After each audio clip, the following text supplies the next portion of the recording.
Kamusta mga kaibigan, ito ang step-by-step guide sa pagkuha o retrieval ng Digital National ID. Paalala, ang impormasyon na ibinabahagi ko ay para lamang sa layunin ng pagtuturo kung paano mag-generate ng digital copy ng inyong national ID gamit ang online retrieval method.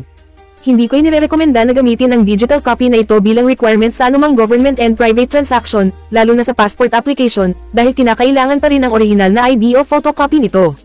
Tanging ang Philippine Identification System, PhilSys, lamang ang may karapatan na mag-provide ng opisyal na ID card sa mga registered individuals. Maging maingat sa paggamit ng digital copy ng ID, lalo na't maaaring ito ay ma-print ng iba sa mga printing shop. Maaaring ituring na peke kung susuriin ng mga awtoridad.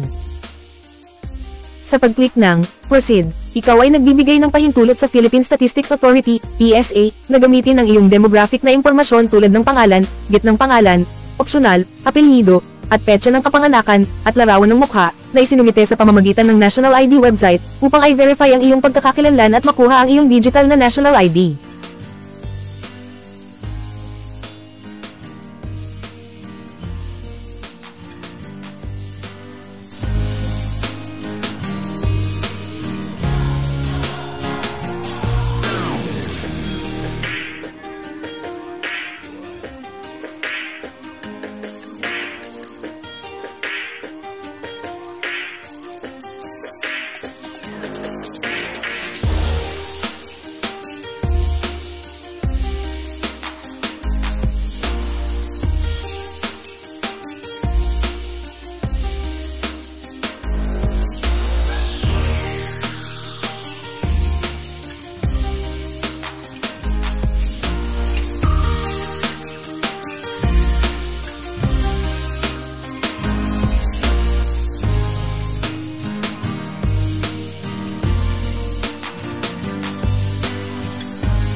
Para sa opisyal na impormasyon at tamang paggamit ng inyong national ID, makipag-ugnayan sa PhilSys o bisitahin ang kanilang opisyal na website. Nasa comment section po ang website link.